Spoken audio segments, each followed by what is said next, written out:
Little and broken, but still good. By Wicked Writer on AO3. Episode 7, Chapter 7. Hisashi had been walking on air ever since the karaoke night last week. Having Shouta so close to him, touching him, was intoxicating. If he had thought about it, it could almost feel like Shota's hand was on his cheek again. He could imagine what it would have been like to actually close the distance and kiss him the way he wanted to when they were together in the karaoke room. Part of him really regrets leaving that night without a kiss, but the other part, probably the more rational but less fun part, knew that would be a bad idea. Once he kissed Shouta, he didn't think he'd be able to stop. So, he would wait. After all, they were already past the halfway point in the school year. He only had to wait a few more months before his date with Shouta. That wouldn't be too bad. Although, his imagination had started to go wild. Late at night, he could picture Shouta above him, pressing kisses into every part of his skin. He wondered if his stubble would be rough, like sandpaper dragging across his chest, in a way that would make his toes curl. Or would it be soft? Would Shouta allow him to run his fingers through his hair? If he pulled it, would Shouta moan or gasp? Hisashi would allow these images to replay in his mind over and over on repeat. But when he had to see Shouta, he felt guilty. Even if he wanted to ask Hisashi out at the end of the year, there was no guarantee they would actually sleep together, so these fantasies were inappropriate. But that didn't stop him from creating them anyways. Their relationship at the moment didn't change. Shouta still talked to him when he dropped off and picked up Eri. Conversations tended to stay on the superficial side, being cultural.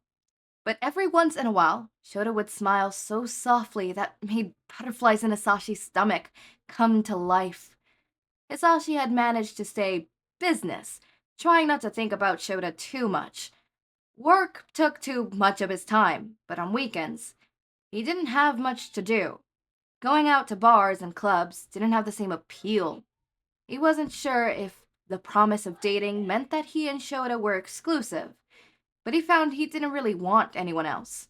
And Namuri was too preoccupied with her new girlfriend, something Anasashi teased her about.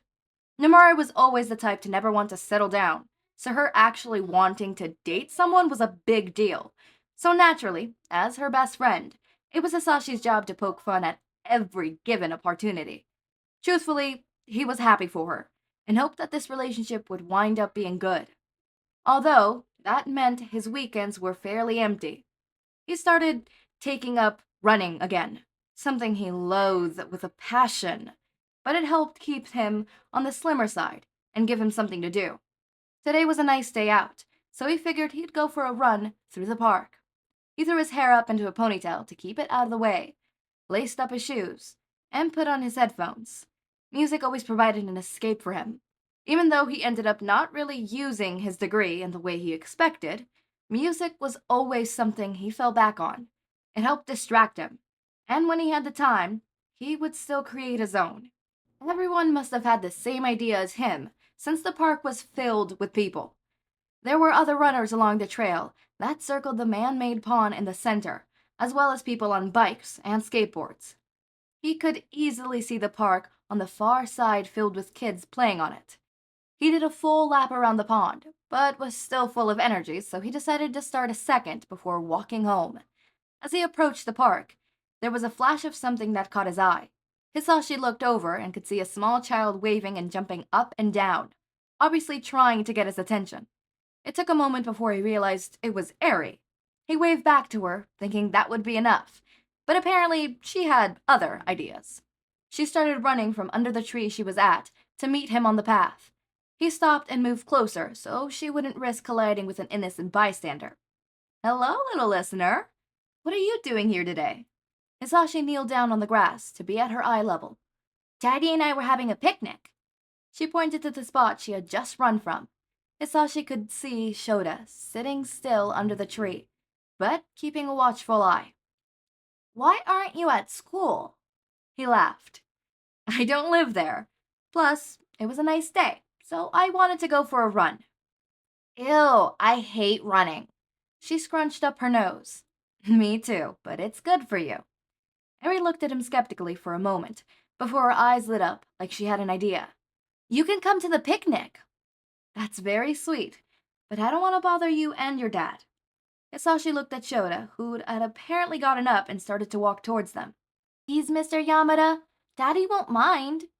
She looked at him with puppy dog face that would have made him crumble if he hadn't already agreed to give Shouta some space. I won't mind what? Shouta had managed to approach them just at the right time. Can Mr. Yamada join us for the picnic? Eri turned that puppy dog scare onto Shouta, who just sighed, obviously used to seeing it often enough. If he's okay with it, he is welcome to join us. You sure? Hisashi asked. It was a loaded question.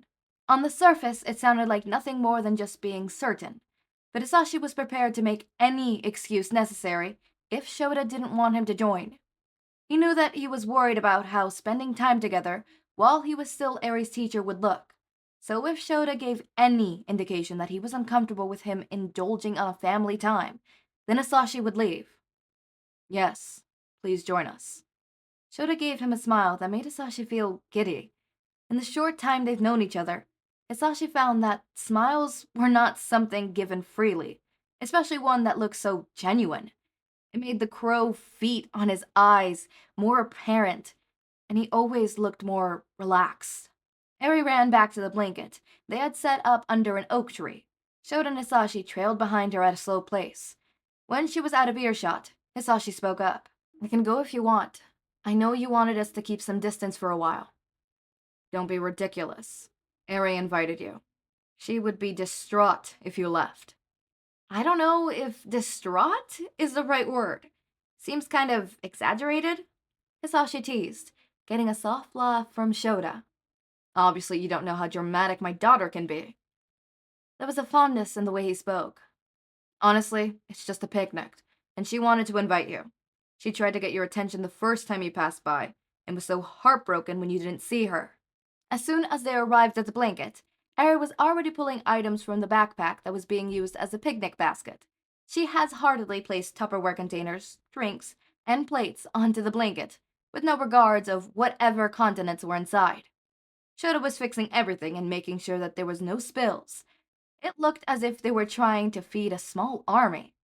There was a mixture of fruits and vegetables laid out, along with a few other dishes that looked delicious. Eri digged in immediately, starting with a small bento box that was packed just for her. Hisashi grabbed one of the origami and took a bite. Surprisingly, the filling was on the spicy side, but it had a wonderful flavor to it as well. The creamy spice balanced out the fish nicely, and he couldn't help but hum his appreciation at how tasty it was. Wow! Hisashi finished the one in hand and grabbed a second. These are great! Thanks. I didn't do much cooking when I was younger, but I've been learning these past few years. Shouta grabbed one as well and started to eat. The three of them were silent for a bit while they enjoyed their meal. The conversation was relaxed as they ate. Eri asked a bunch of questions that Hisashi happily answered, mostly curious about why teachers weren't always at school. When she was finished, Eri asked to play in the jungle gym nearby, and Shouta told her not to wander too far, which meant Shouta and Hisashi had some alone time together. I can go if you like, Hisashi offered. After all, they agreed to stay apart for the duration of the school year, and now without Eri present there was no reason for Hisashi to stay. If you want to, but because this is public and Eri invited you, I think it's okay. Shota's eyes were trained on Eri, who was happily digging into the sandbox nearby. Plus, I would like for you to stay. All right. Hisashi smiled brightly. Even though they were using the excuse that it was Eri who invited him, it was nice to hear that Shouta wanted him around too. She had a rough night last night and was being very fussy this morning. But the moment she saw you, her entire face lit up. Glad I could help. Hisashi chuckled and was pleased to see Shouta give a faint smile back. If you don't mind me asking, this isn't the first time you talked about her having nightmares. Is everything okay? Shouta tore his eye away from where Eri was playing to look at him. There seemed to be a brief moment where he was considering something before he spoke. I don't know too much about Ari's past, but from what I gathered, she used to be held captive by this drug dealer. No one is certain if he was her real father or not, but he treated her terribly, probably abuse, but she hasn't opened up about it to me. Hisashi was speechless. This was one of the most heartbreaking things he's ever heard about one of his students. Over the years, there were plenty of students who had hard lives, even at such a young age, but this was truly one of the worst. I was doing a report on the dealer the police caught, went by the name of Overhaul, and had invented this new kind of drug that was powerful but fairly lethal. Police finally got enough on him and raided him. When I found out there was a young girl that was found at the scene, I asked my friend Shirako if I could talk to her. Not for the report, but just to make sure she was okay. When I saw how young she was, covered in bruises and nearly in tears over me just checking in on her, my heart broke. Since she didn't have any family the police could find, I offered to foster her, since I was already used to being a foster parent. Eventually, I was able to adopt her. Shouta. Hisashi wanted to reach out and hug him, thank him for opening his heart to take in this sweet girl, but that felt like it might cross some type of boundary. Instead, he opted to place his hand on Shota's arm, rubbing small circles with his thumb. She's safe now, thanks to you. I know, but she still has nightmares about him, calls him the bad man. Shota places his own free arm over Hisashi's. The warmth almost felt like a fire dancing across his skin, and Hisashi wanted to keep basking in it. It'll take time, but you'll help her through this. Thanks. When he looked up, the park felt suddenly empty, like they were the only two people in the universe at this moment. It would have been so easy to lean forward and kiss him the way he's been daydreaming about, but he knew he couldn't. They agreed to keep some distance for the time being, but he was really regretting this decision. Before he could do anything, Shota's hand moved up his arm, gliding across his skin and leaving a trail of electricity in its wake. He watched as Shota lifted his sleeve just a bit towards his shoulder. Tell me about your tattoos. It was an obvious attempt at changing the subject, but Hisashi didn't mind. He was actually rather touched that Shota would ask, when most other parents recoiled at the thought of a professional with body decor. He launched into a story of his right sleeve he got in college. It was a beautiful collage of music notes, a piece he had actually written when he was first learning how to play guitar.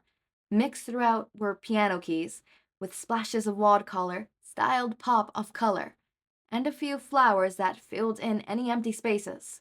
He explained the backstory of how he designed it.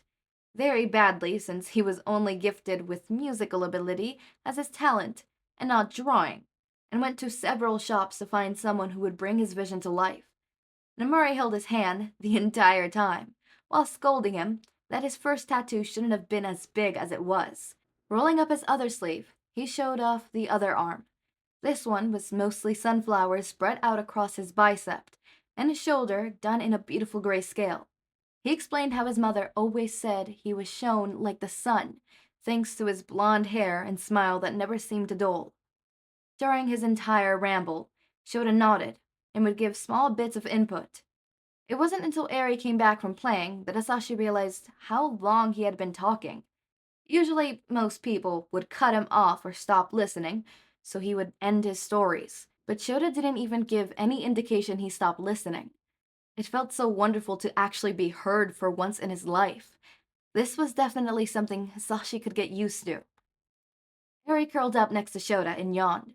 She must have been getting tired from being out all day. I hate to do this, but I think it's time to get Eri home. Even though he started to pack things up, Hisashi could clearly see that he didn't want to go. The feeling was mutual. I had a great time.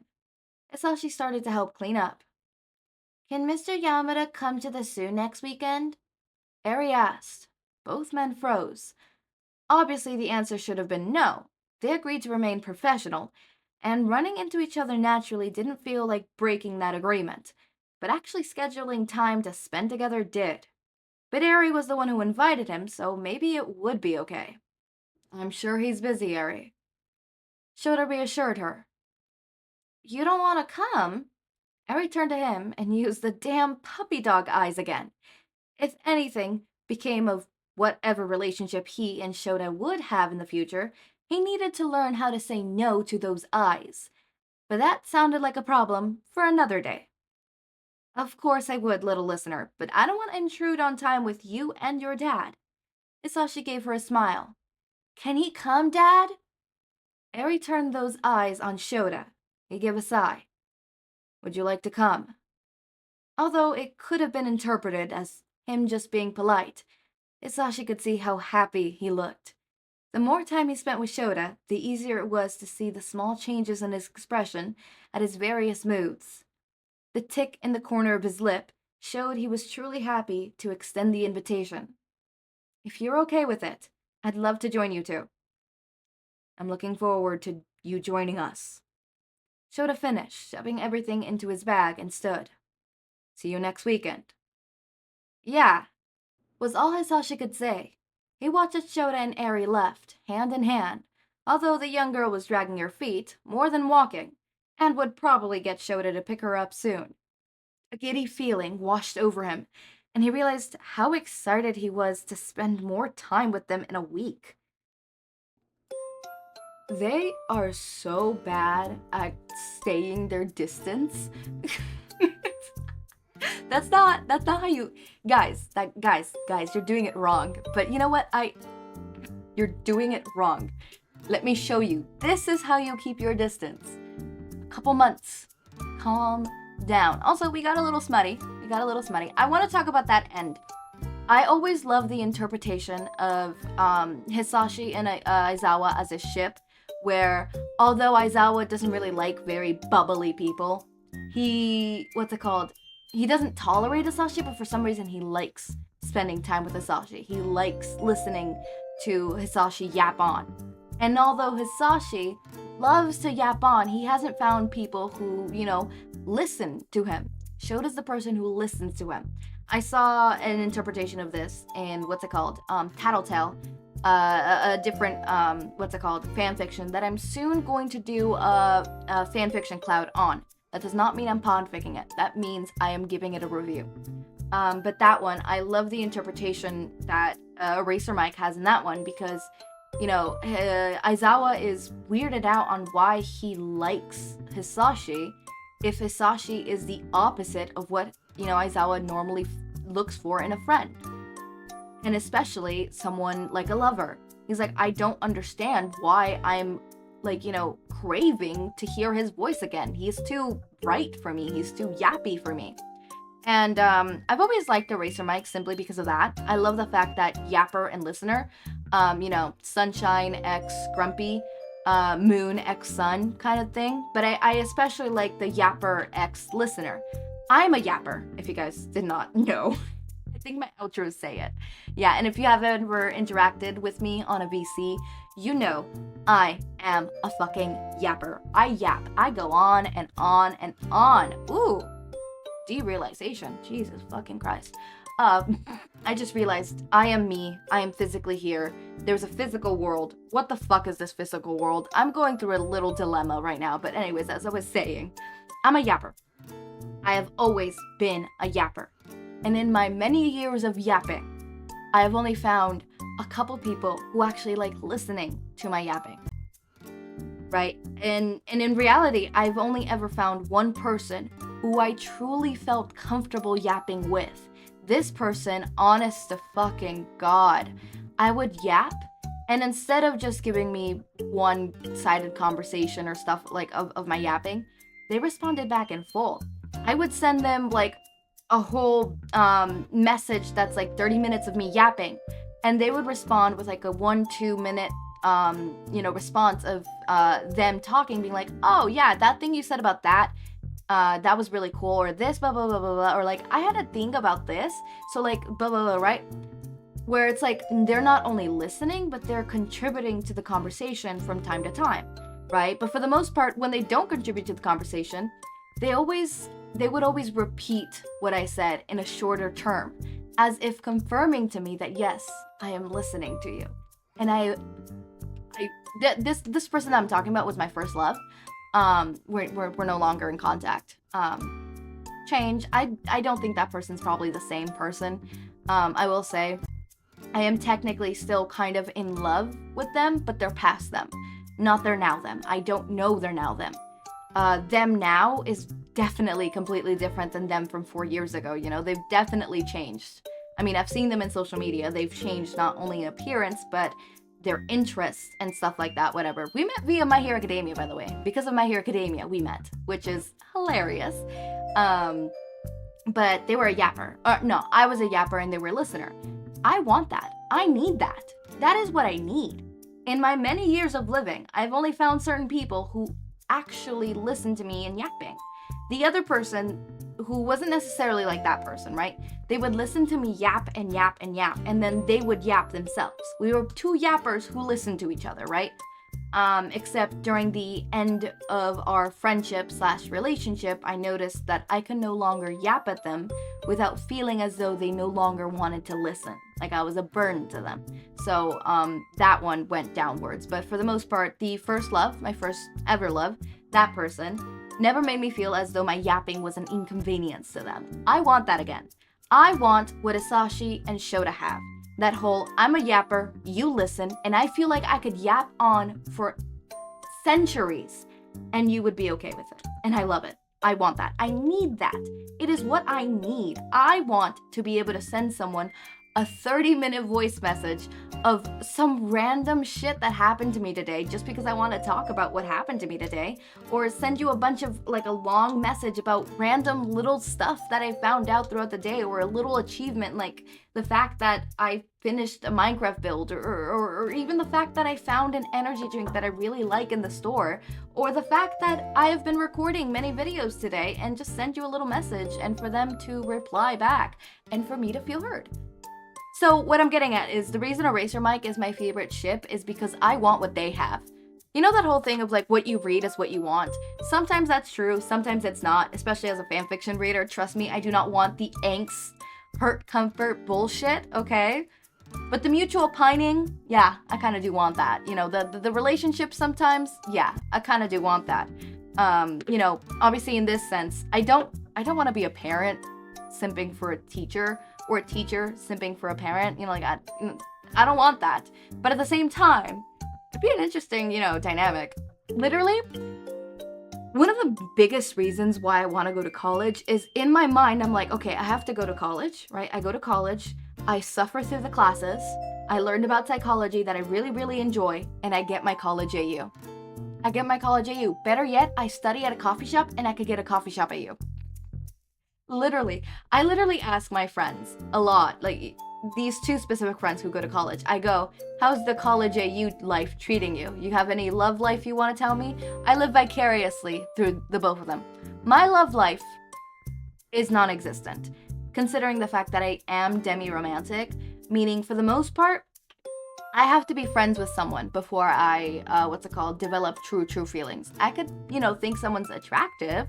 I could develop a crush with a superficial bond, being something like, oh, they like My Hero Academia, I like My Hero Academia, or oh, they like literature, I like literature, right? And then there's the deep bond that I require. This is a requirement for me to love someone. For me to love someone, right, I need that deep bond. Like is the same. It's another superficial bond that's a bit stronger than the first bond, which is like, oh, we both have similar interests.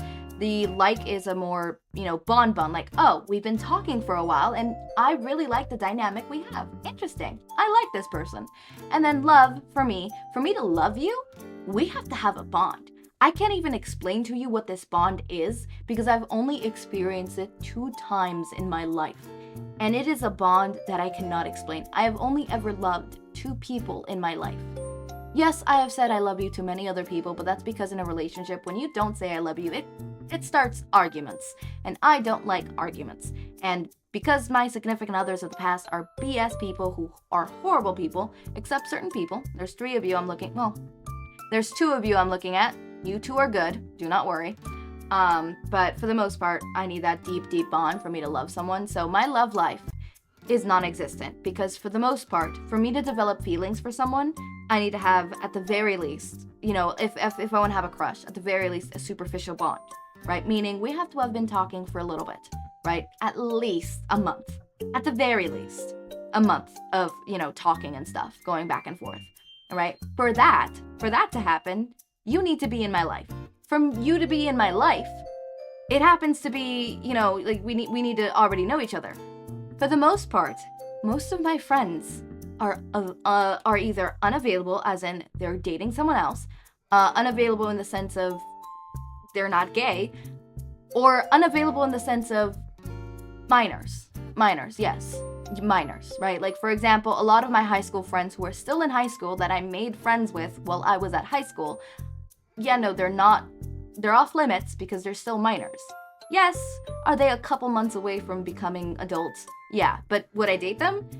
No, because I do not look at them that way, because they're like family to me. Some of them refer to me as father, because I'm like their parental figure and they're like my children. That would be weird if I dated them. It would be weird if I dated them. They are my children. I take care of them. You know, make sure they don't commit arson, because arson is something they like to commit. I'm joking. That was a bit. They do not like to commit arson unless it's Minecraft. Then it's all free game from there.